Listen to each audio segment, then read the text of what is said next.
Hi, everybody. Welcome to the Never Gets Old podcast. I'm your host, Mac Jackson. Today we're going to play a bonus episode. There's a new radio station called Monkee Mania Radio, and this station is 24/7 playing all the Monkees hits, all the deep cuts, all their solo stuff. It plays their inspirations, people who they inspire, anything Monkee related music-wise gets played, even clips from the show.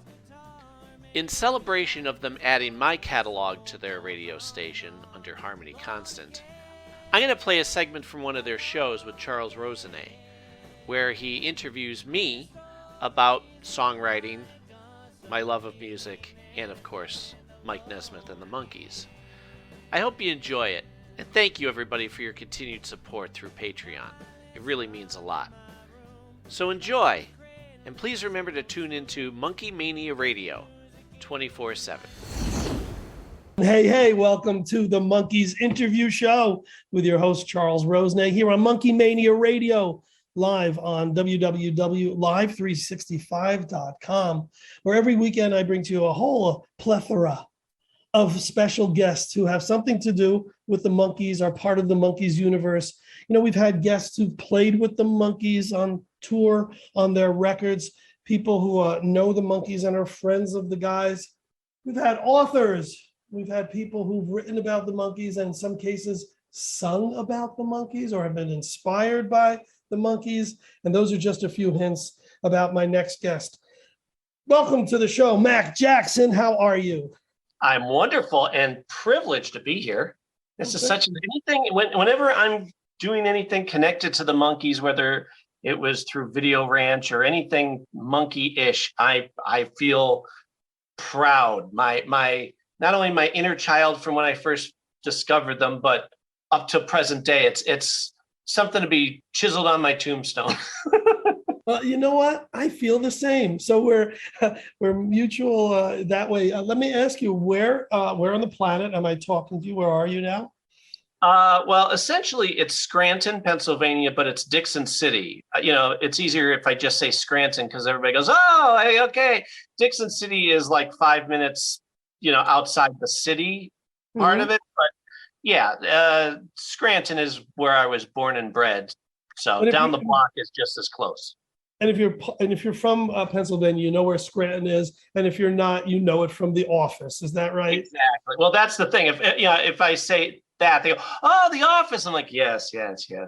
It's 95% of that show, as far as the things that they would mention on it, like locations, were accurate. There's only like 5% where people from Scranton go, "Wait a minute, we never had a Hooters." Little details, but I'll tell you, that show really went into making sure that they talked about real places. Yeah. Well, we're talking about The Office, but I think we're going to talk about a different TV show, which premiered on network TV around September 12th, 1966, right? And featured four of our favorite guys. And we're talking about, I think I know where you're going with this. Yeah. Here I come. The Monkees. Now, are you a first generation Monkees fan? You don't seem old enough. No. Well, I'm now 47, even though I don't feel 47. I'll tell you from my point of view, I always sung. I sang before I could talk. And so music was always part of my life. But, and you'll remember this, from up until 86, I never heard of the Monkees. They never played their music on the radio. During that time span from 74 when I was born, or at least when I started to listen to the radio, in the 80s, they weren't playing the Monkees. So, I'm a second generation guy, or I don't know what you'd call it, in 86. I mean, because I know people, there's the group that discovered them originally, and then there's the 70s, Saturday morning folks. And then there's the 86 people, which is me. And I know we've talked about this before, but I'll tell the story again for the listeners. I originally avoided it because when they came around, they were the big fad of 86. Holy crap, this gem that this generation never even heard about. And, me being the contrarian, went, I'm not going to go with a fad. Everybody seems to love this. So therefore, don't tell me to love the Beatles. Don't tell me to get into the Monkees. I'll do it when I want, if I want. So a couple months go by and all the kids are talking about it. And, they were such a big deal again. And so, all right, I catch them on TV one summer day and they're showing the marathons like they would. You get at least 2 or 3 and boom. I just thought, all right, I'll check it out. Why not? I've resisted long enough. And my life changed in an instant. Like I always knew that I was going to sing, but I didn't know that it was going to be my profession, my, vocation, as it were. I turn on the TV and I see them, and I'd seen commercials. I couldn't tell the difference between any of them until I turned it on. And the moment I saw Nez, I went, that guy. I connect with that guy. Out of the 4 of them, he's, how you do that? I think that's a natural thing. Out of any group of characters, you go, I'm most connected to whoever. Well, I liked him. He seemed mature and wise and funny without trying too hard. And I didn't even hear him sing yet. They were playing I'm a Believer, on the commercials and stuff. And it hurt a little bit and went, okay, yeah, that's nice. Well, I think it was the Gift Horse episode from the first season. And I remember him walking to the door to answer the door. And then they play Papa Jean's Blues. And boom, I went, oh, I love everything. I knew right then and there, I could listen to this guy read the phone book and I would buy it. Like I love everything about his voice. I love everything about his songwriting. And it was from one song, but I knew, this is what I'm going to do. When they would show them on an episode come walking in with their guitar cases, and it's just the introduction of them walking in going, hi, we're the band that, was hired to play the gig. I went, I want to be that guy. Just the quiet moments. I want to be that guy who walks in carrying his guitar case. But you didn't know the hits prior to that? You didn't know Daydream Believe in Clarksville?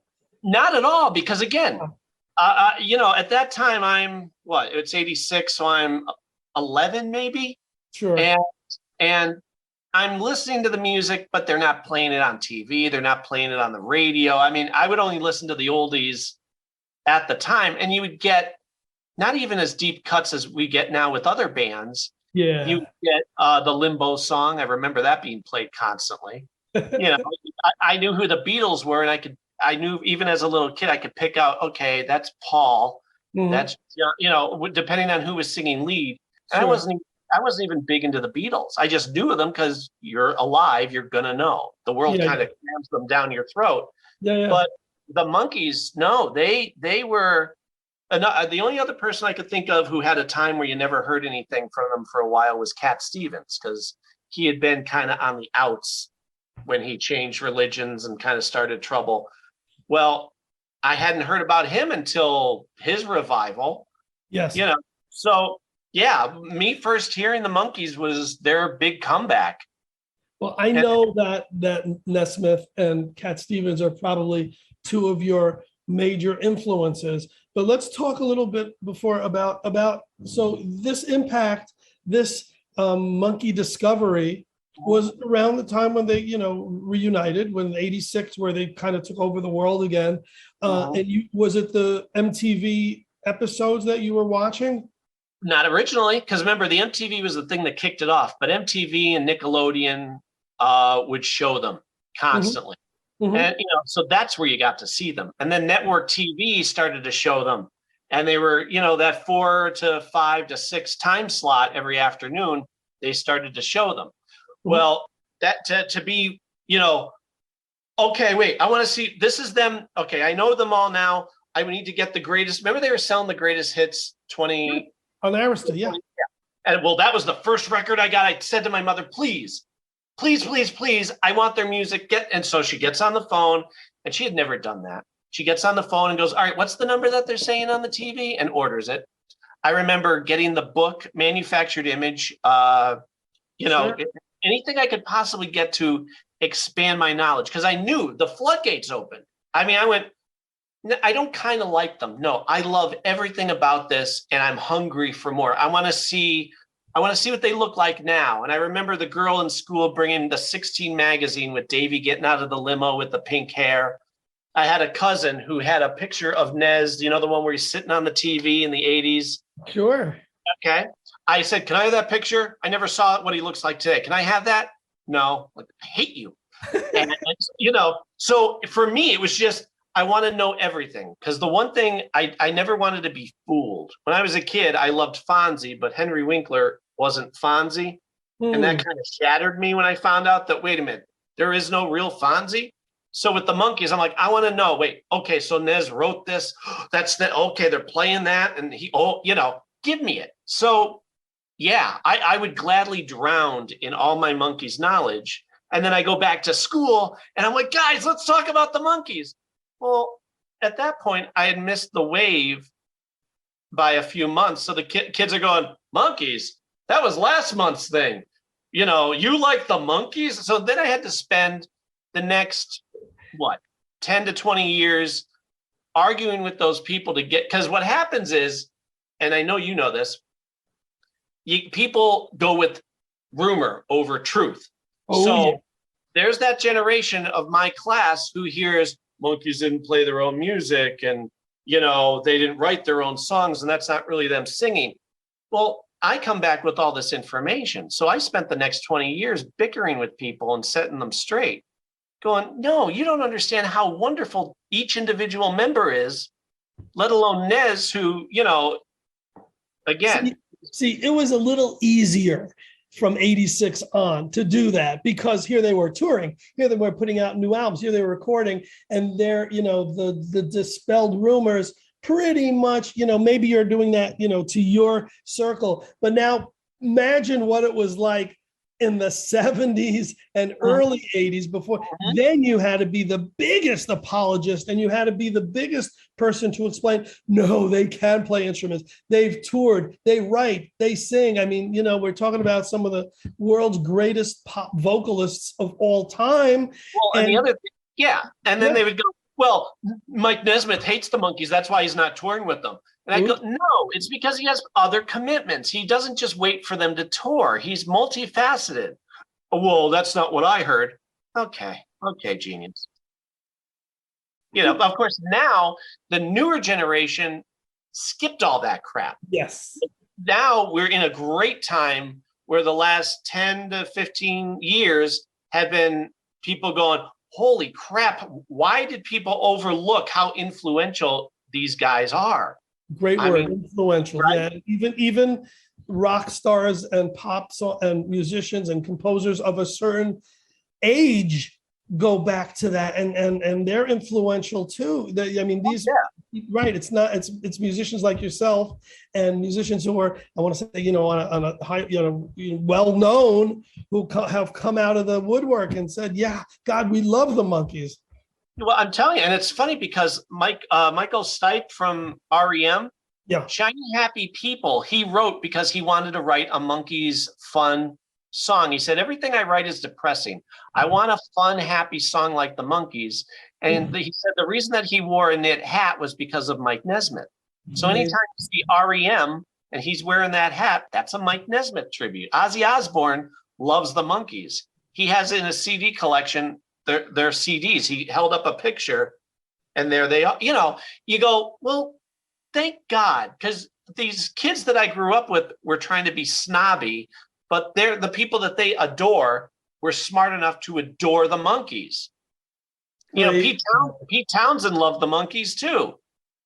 He had a big poster on his wall, probably the same one I have, We are talking with Mac Jackson, who is clearly a Monkees fan, but a super fan. Now, you took it to another level. You didn't just love the stuff. You didn't just watch the show. You didn't just really engulf the personalities of each of the guys. You wanted to start playing some music as a result of the Monkees. Is that correct? Well, yeah. I mean, to know Mike Nesmith is to be inspired by Mike Nesmith. He was I every time everything I'm still finding out stuff. By the way, I'm like, wait, he invented this. He quietly invented that. Okay, and not only was he just a Monkee, I think Mike Nesmith would have been famous no matter what. I just, whether the Monkees came along or not, people were going to know of Mike Nesmith. And, so I go, wait a minute. You can be more than one thing. You can be a writer. You could be a songwriter. You could play multiple instruments. So, etc. So from that, I went, I'm not just going to sit here and say, boy, I love their stuff. They're great. Well, what a better way to pay homage to your influences than to go out and do it. Like, I wanted to emulate them so bad, Mike Nesmith in particular. Like I said, just from carrying in the guitar case, I want to be the guy that when someone walks into the room with their instrument, they go, oh, quietly. Nobody says it necessarily out loud, but people go, ooh, we got a musician amongst us. And because I could already sing, well, the most logical step was, I'm not happy just singing somebody else's songs. What is to stop me from creating my own music? And then I meet my wife. By the way, I was already writing songs from college on and getting them written down, recorded. And then I meet my wife, who was already in a band, already sang perfect harmony. And when I was going to ask her out, and I said, what were you doing? She goes, I was in the back practicing with my band. I said, what kind of stuff do you do? She goes, well, we do a Mike Nesmith song. Uh-oh. Now, that's all you needed to hear. Will you marry me? I'm not kidding. I grabbed her, I hugged her, I looked up to God and said, thank you, because I knew, okay, so this is clearly the woman I'm going to marry. Out of anybody that you could have said, I was kidding. Song, she mentioned specifically Michael Nesmith. And I said, okay, well, what song is it? And I believe it was Harmony Constant that she already knew. So I'm like, you're not going to believe this.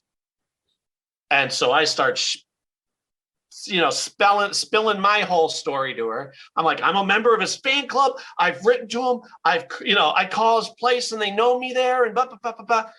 Well, and then I'm like, well, obviously, do you want to go out? And she's like, yeah. And then the next day she comes over, I take out my guitar and we sing Harmony Constant together. Oh.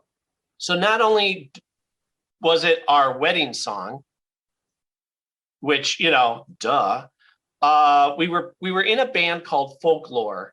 It was me and a guy who taught me guitar. And then she came along. Well, then after he left, it didn't feel right to call us Folklore anymore. I said, why don't we, it's our wedding song too.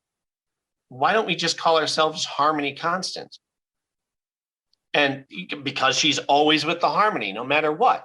And it's a beautiful love song. It says so much. And it was the first song we sang together. So, and again, through the years, I had written to Nez. Okay. I had written to it like you do as a kid. I remember thinking he may never see this, and he's probably never going to respond. But as long as maybe if he sees it, he'll at least know how much he's influencing me. Yeah. Well, that started back in the 80s. And I didn't write all the time. I wrote if there were like something worth sharing. And the fact that when I would call Video Ranch, they go, oh, yeah, we know about you. What?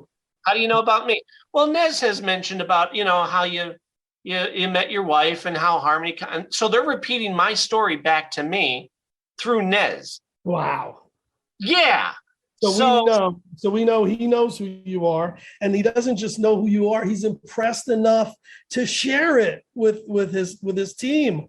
Well, now we go back a few years ago when he starts touring again. I get to meet him, and when I walked up to meet him, I said, "Hey, Nez, I'm Mac Jackson," thinking he's going to, he's going to go, "Hi." You're going to stop right there because we want to keep our listeners a little salivating to hear about your encounter with your hero. So we're going to take a little break here on Monkee Mania Radio with your host, Charles Rosenay. Hey.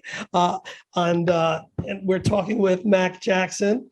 of Harmony Constant. Now we can let the folks know the name of your act and the name of the show. And when we come back, we're going to hear about your final or first and finally meeting with Mike Nesmith.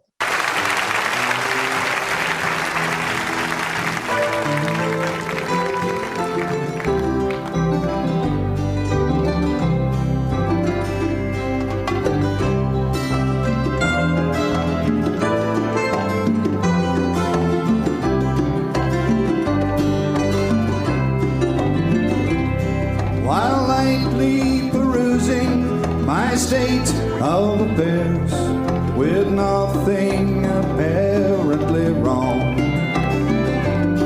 A silent and quiet restoration occurs of emotions forgotten and gone. Then slowly my eyes start an effortless rise, exposing the past to review. And the harmony constant in all of these things is the thought of the future with you. Unlimited joy, unlimited time, and the beauty of infinite light. Unlimited freedom that's rightfully mine, and is yours, is unlimited life.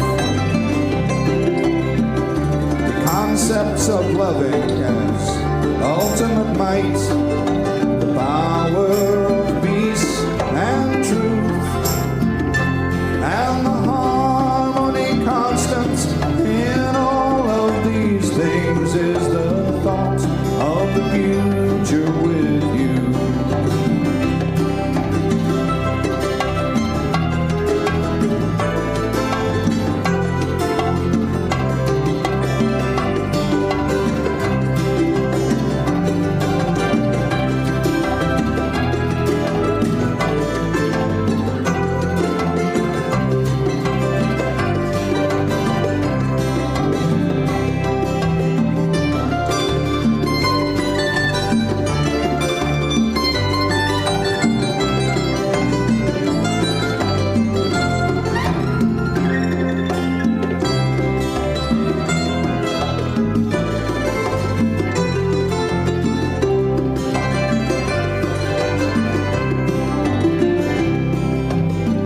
Unlimited joy, unlimited time, and the beauty of infinite light.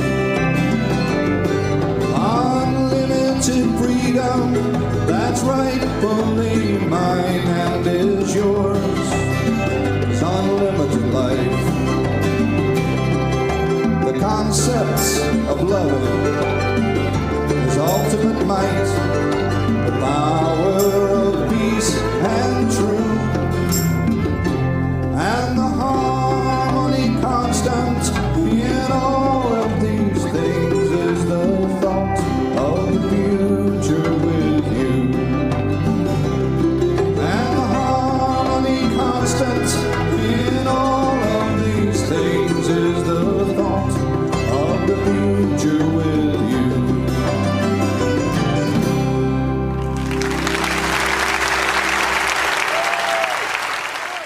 All right, we're back on Monkee Mania Radio with your host, Charles Rosenay. Hey, and our special guest, Mac Jackson, who's been telling us how he, fell in love with the Monkees secondhand, not secondhand, but more, not second or third, whatever generation it's called, from the folks who discovered them in '86, but took it a heck of a lot further than just being a fan like most of our listeners and most of us. He, it just took it over by becoming a musician and playing some of Nesmith's music and loving Nez as his influence. So here we are. It's already, you've been writing to Video Ranch, you've been writing to Nez. He kind of knows who you are, you think, but then it's made definite when you call, contact the station, not the station, but Video Ranch, and the team knows you because Nez has filled them in. So we're at the point where you're meeting him. Right. First time. I mean, it's after one of his solo shows. He only had like 50 people that he would let in to do a meet and greet afterwards. We're so excited. This is a lifetime dream come true. I don't expect him to really remember anything. And when I walk up and I say, now Cindy's with me, my wife. I said, hey, Nez. And I reached my hand out and said, I'm Mac Jackson. And he goes, his eyes get big. And he goes, Mac Jackson, get over here. And he pulls me into a hug. Wow. I'm like, oh, my wife's just like, son of a bae. Like, you know, she's like off to the side now. He goes, how are you? Get over here. I have been waiting to meet you.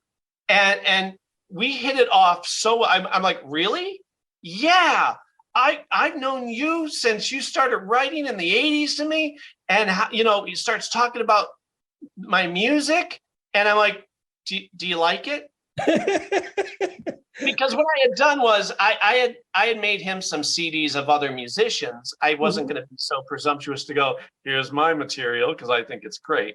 I hope people like it. But, you know, I'm like, here's some other musicians I thought of you and thought you would like. He goes, is your stuff on here? Yeah. He goes, good. I said, do you like it? Now, again, he can go, no, it's good. It's fine. Yeah.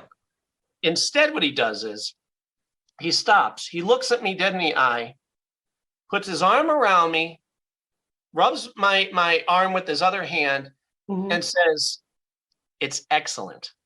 You should be encouraged. Keep going. Wow. Right? Now picture me, I'm looking at my hero, who, by the way, it's surreal. Like, this is the guy that I've watched and listened to, you know, most of my life. Yes. And he's in front of me saying he loves my stuff and that he's excited to meet me. You're in your own dream right now. Yeah, honestly. and from then on, every time I would meet, I got to meet him a bunch of times afterwards, and always with the hugs, always hugging me, always talking. I have video clips of him on Video Ranch talking about me. Like, that's wonderfully surreal, because I don't look at him as Michael Nesmith of the Monkees. I look at him as my friend.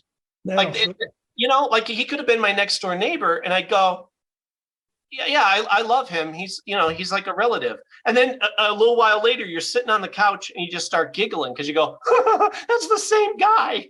That you know, it's the other half of it. That's Michael Nesmith. Holy crap! You know, yeah. It's. I've been blessed beyond compare, because I got a friend who is my hero, and who I also feel mentored me.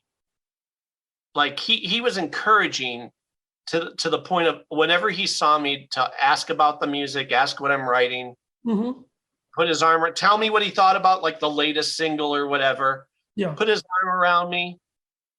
I felt with Nez, I felt a natural kinship, a kinship, but also like a comfort. It wasn't like, you're on, and he, you know, when you do meet and greets, you have to pay attention to the people that you're meeting all day long. But with me, he felt relaxed, and it was one of those, this is somebody different. This is a friend. This is a musician. I think he felt like I was a legacy to his work, because I didn't have to. As a matter of fact, I even said to him, I said, you know how I feel about you. And he goes, yeah, I know about because we'd already said it in letters. Yes. We invited him to the wedding before we met him, and he wrote back and said he couldn't make it. So I didn't have to spend the time to vocalize, I love you and all your work and blah, blah, blah, blah. Yeah. He goes, yep, I know. And we got to skip all that to just the comfort level. Mac, what year are we talking about? When did you first meet him? And give us like a timeline of all these. Okay. This would be, so when did you first write to him? And when did you first meet him? Let's go that way. When I first wrote to him would have been 86, 87. The moment I felt I knew enough to say something interesting and not just go, I love you, you're great, you know, which is fine, but it's not necessarily memorable to the rest of the letters.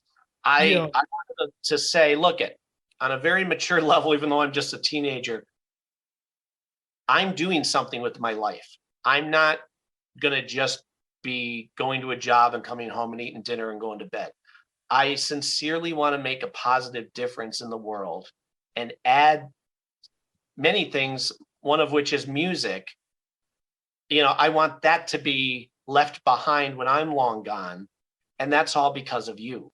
Mm-hmm. So, basically, if you're going to write a letter to somebody, spend it telling them about yourself and how it connects to them. Yeah. And then I met him. It was the tour he did, his first solo tour back after Davey passed. Mm-hmm. When the three of them had come back, what would that be? 2016, we'll say. Yeah, I feel like it was around 2016. Yeah. Because he had done the Monkees long tour with the three of them, and then he did a solo tour. Yep. And then he did another, run with them, et cetera, et cetera. So I got to see him on his own and with the Monkees. Mm-hmm. Within the same year, I want to say, or at least within the 2 years. So from that point on, he knew that whenever he was in on this side of the coast, we were going to get to see each other. Mm-hmm. And so when he would do a convention, the Chiller, as you know, where we saw Mickey last couple months ago. Yes. If he was there, he knew I was. He would talk about surreal. You could be in a room with hundreds of people, 200 people waiting in line.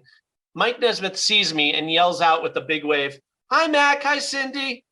And we're like, "Hey, Nez." 200 heads whip around and look at us like, "Who are you people to, he's paying attention to you." And that had happened more than once. Like that's a very special moment to have, out of all those people. That's such a good feeling. Oh my gosh. And I'm telling you, it's enough to fuel me for the rest of my life. Well, it fueled you to write and record some songs.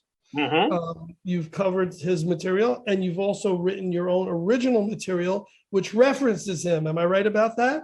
Absolutely right. And it's funny because the trick is with songwriting, many people think they're singers, many people think they're songwriters, but you got to be really critical of yourself.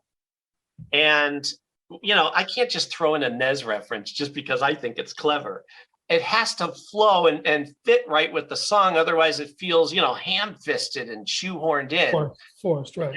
Right. So like there's a song I do that I wrote called Meridian Avenue about the first small, tiny house my wife and I owned.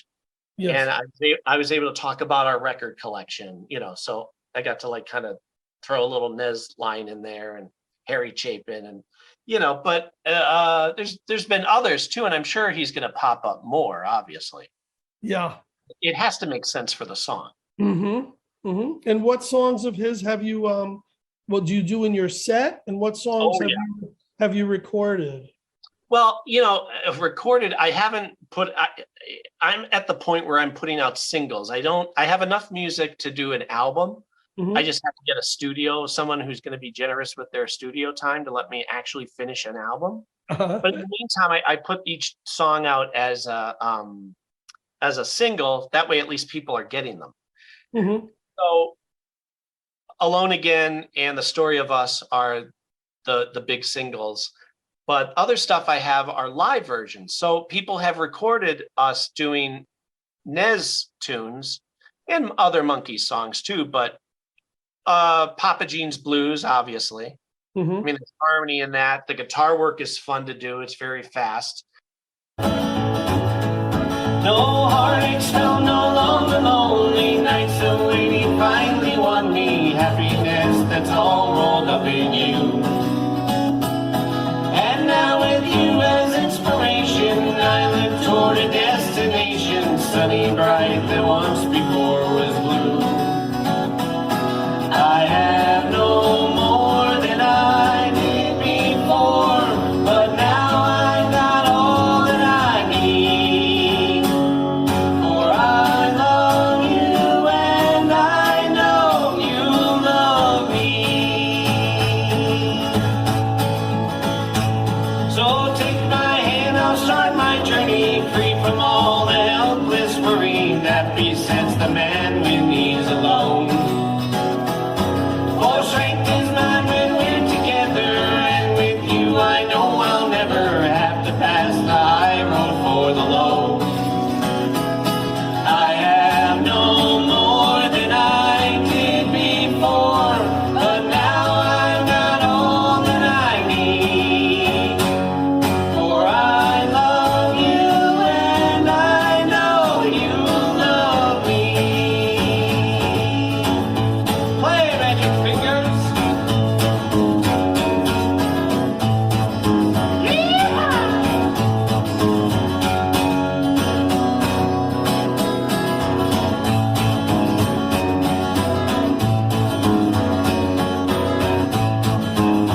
everything. You name it, chances are we've sung it, because not only am I playing it, and she knows it like the back of her hand too, and she's throwing the harmony in.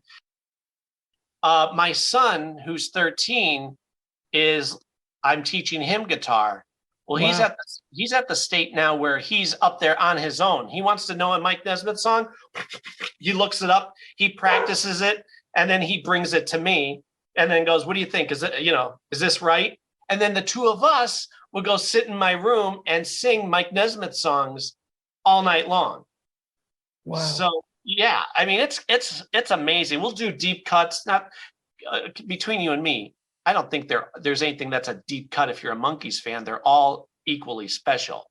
But we'll do like Sunny Girlfriend or Calico Girlfriend. Well, there's two versions of Calico Girlfriend. There's the Monkees version, there's a solo version, there's this one live version that we heard. So you can mix and match where you want to put the emphasis on your rhythm or how you're singing it, or it's just so much fun.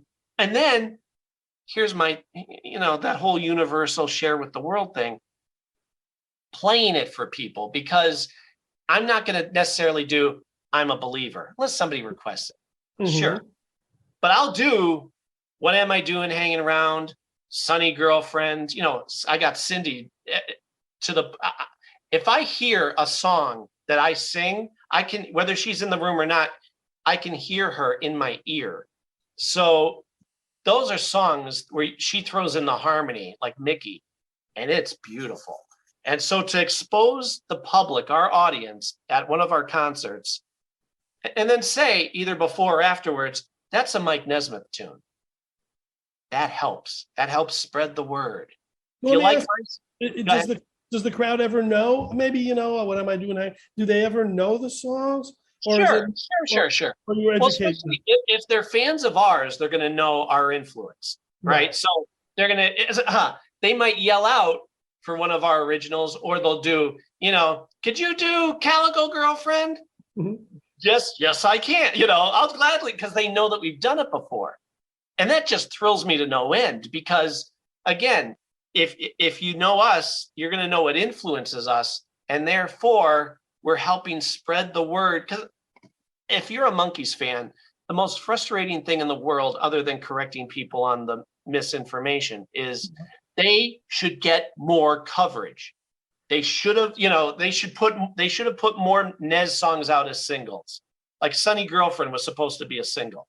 Yeah. The fact that they pulled the plug the last minute, I'm like, no, because anybody who hears them, if somebody's in a car with me, guess what? You're not getting out of this car until this song is over, because you need to hear this. And they all agree. They go, this is amazing. Why was this not put on, out on the radio more? I'm like, thank you. I agree. You are preaching and converting people who are friends of yours. So they're hallelujah. Well, yeah, because it's so good, and it gives you the chills. No matter how many times I've heard a Nez song, I still get the same, the hairs on my back of my neck rise up, and I want to shout it to the mountaintops and go, listen to this. This is the stuff that the world should be playing, instead of, a lot of the goofy stuff that got put out. Matt, I'm loving this, because, a lot of my guests are related to Peter Tork, and then Davey's second, and Mickey's third. And we don't get a lot of guests who are just singing the praises of Nez the way you are, who's been influenced so much. We're talking with Mac Jackson here on the Monkees interview show, Hey, with your host Charles Rosenay on Monkee Mania Radio. When we get towards the end of the program, I'm going to ask you your top 3 favorite Monkees songs. So there's catch you by surprise. You're going to have to do that, or your Nez songs. And then we're going to actually, hopefully, have our producer, Alan Williams, I hope you're listening, play one of them at the end.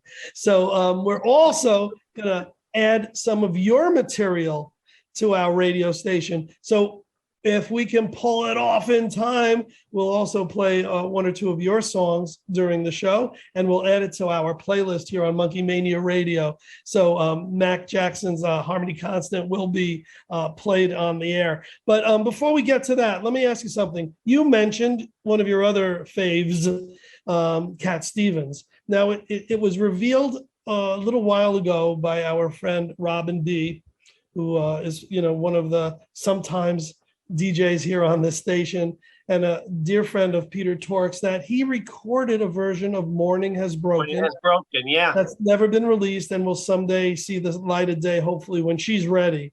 Did you know about that? And what's the tie-in? Why Nez and Cat Stevens as your biggies? Why is that?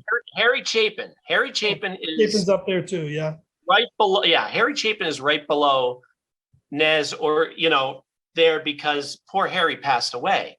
Mm-hmm. So as a human being, if I was, they always say, who would you bring back? What musician would you bring back? Well, mm-hmm.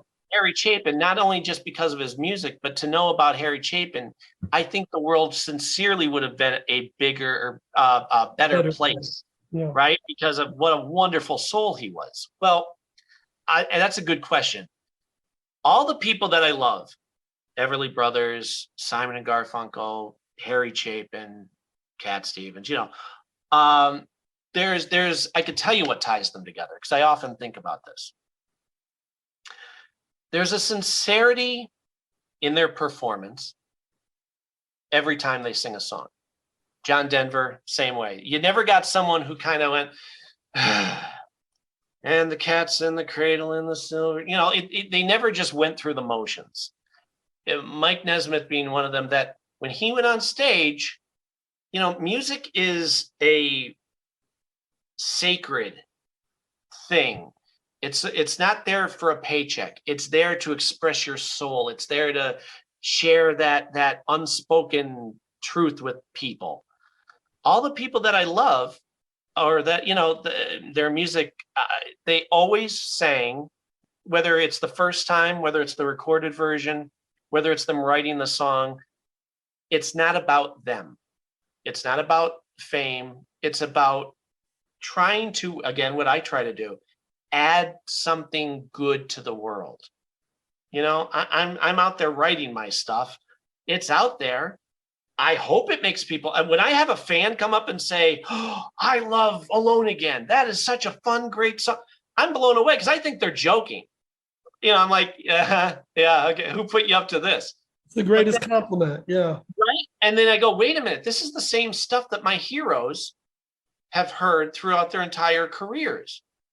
So that kind of puts me like, oh, I'm closer to that type of experience. Whoa, okay, so now I can understand. And again, I can't thank them enough. So yeah, I'd say it's all of that sort of sincerity of just trying to put good out into the world. But there's other musicians that we can talk about that were in it for their ego, and they don't really thrill me.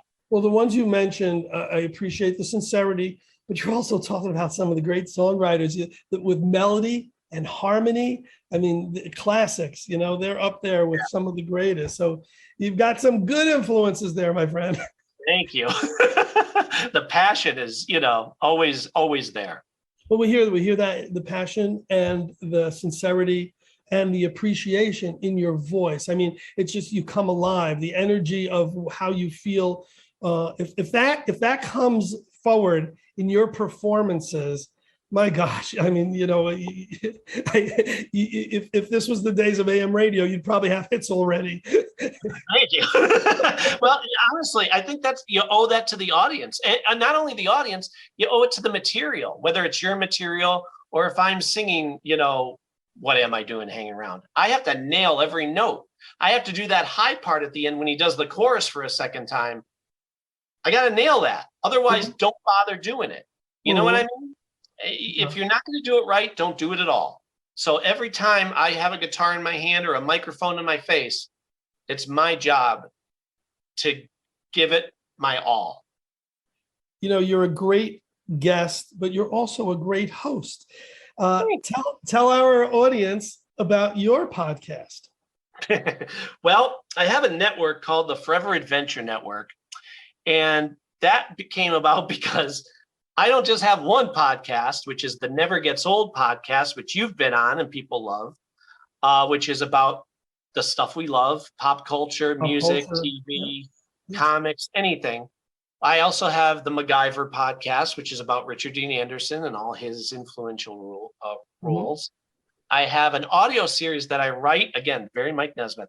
I write, act, produce, do the artwork for. It's called the MacGyver SG1 audio series. And I'm telling you, it sounds like these aren't related to the Monkees, but they are, because the influence of Mike Nesmith alone has inspired me to, I'm like addicted to creating, and it's because of him.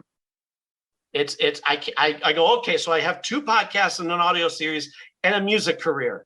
I should probably take a nap. So I put them all under the roof of the Forever Adventure Network. That way, instead of going through the spiel that I just went with you, Yeah, yeah. I just direct people to the network and go, enjoy. Find something you love. What's the because link? there's gotta be What's the something. link, Mac? What's the best?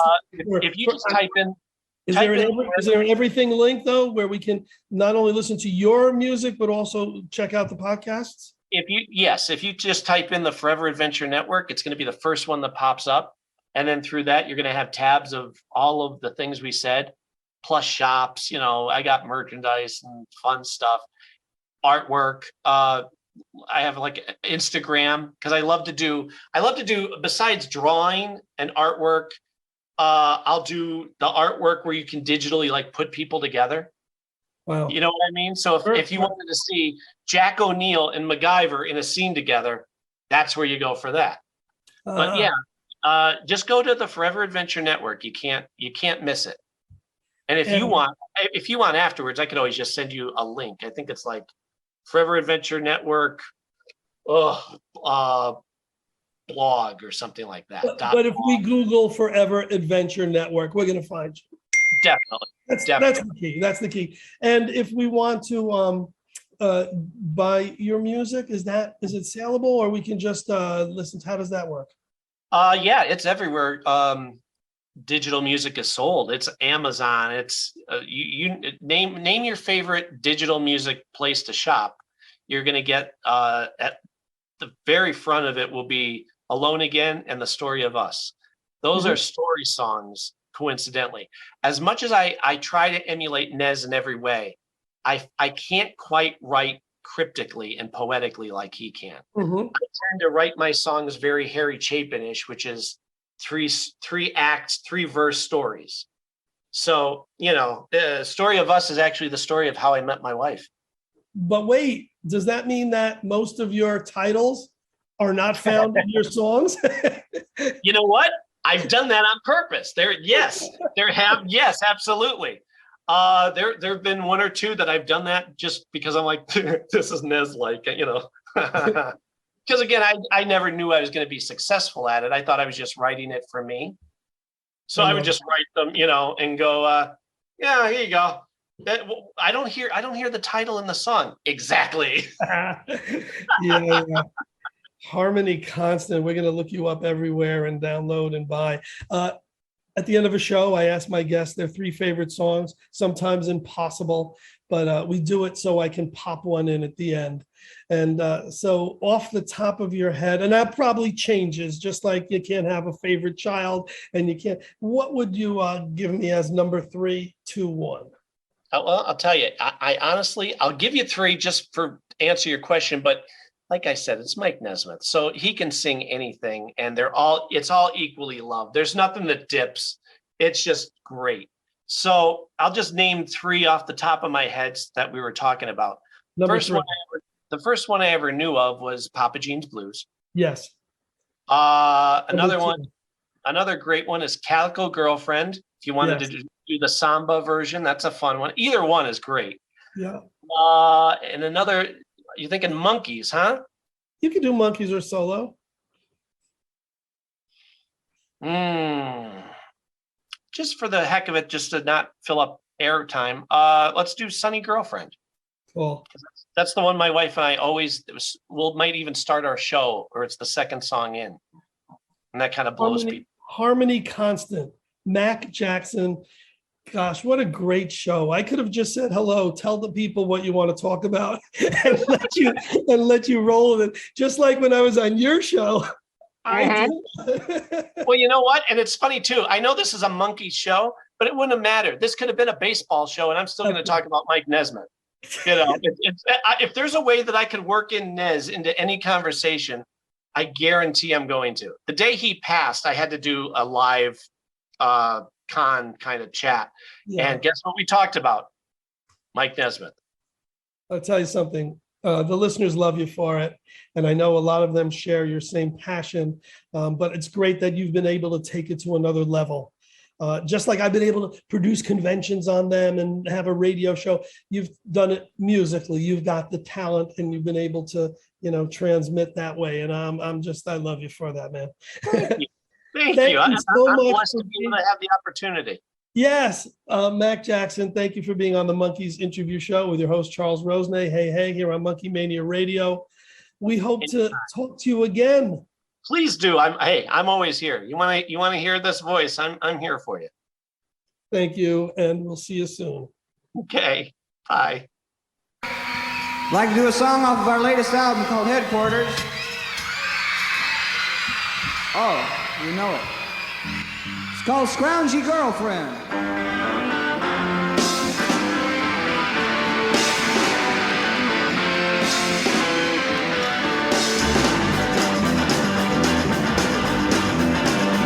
Well, she owns and operates her own sunshine factory. 18 smiles on dolls and then on my knee. 2 blocks away, she's my sunny girlfriend and personality. Well, she's got a book that tells about everybody's past. Yes, she does. She's got a book that tells about everybody's past. And she can make you slow while making your mind move fast. Well, she's my sunny girlfriend, and she's never alone.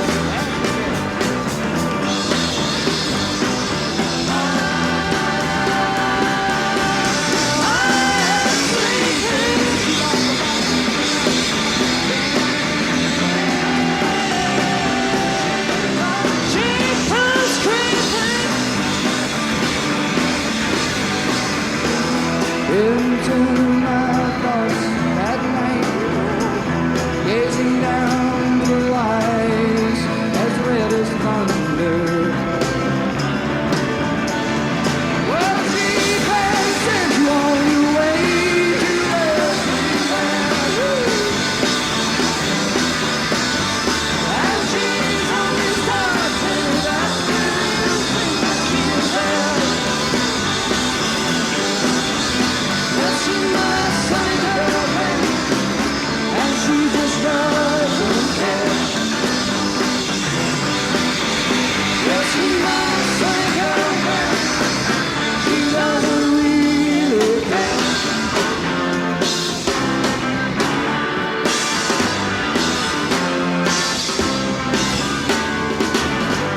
Thank you.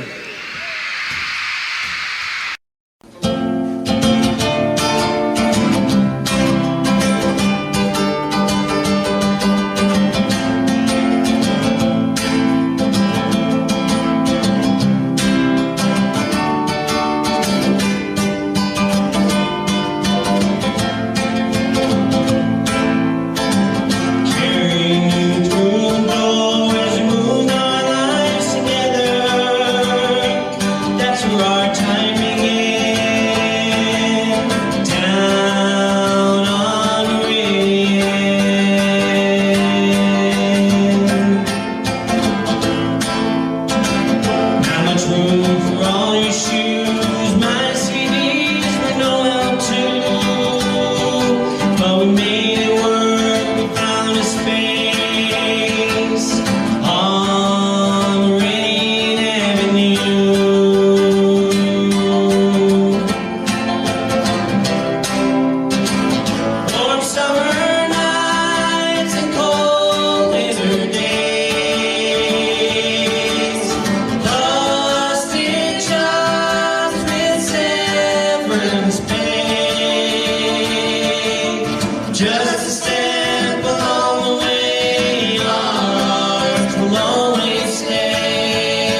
and the train rolled through the yard.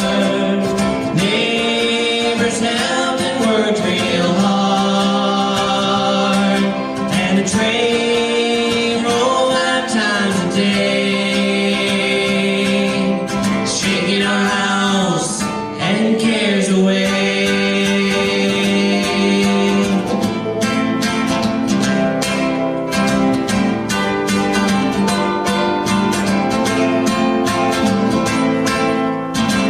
Time goes by like it always does, and we knew we needed a plan. A child was coming to 511 Meridian.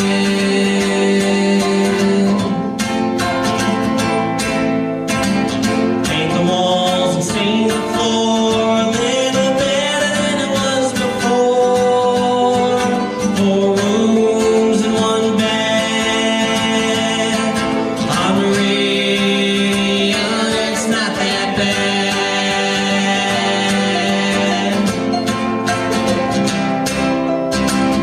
Warm summer nights and cold winter days.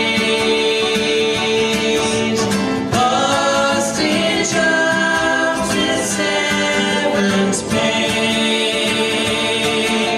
Just a step along the way, our hearts will always stay on Meridian Avenue.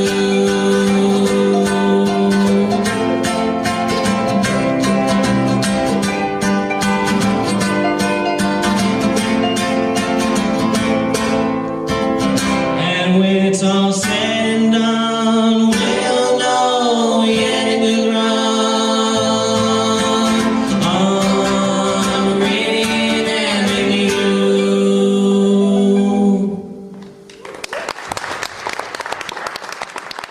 Thank you. Hi, everybody. If you're looking for the best in podcasts, audio series, and music, please check out the Forever Adventure Network. We have podcasts such as the Never Gets Old podcast. We have audio series such as the MacGyver SG-1 audio series and music by Harmony Constant, as well as blogs, comics, and more. Please check us out at the Forever Adventure Network. And as always, thanks for joining the adventure. The Forever Adventure Network. Welcome to the adventure.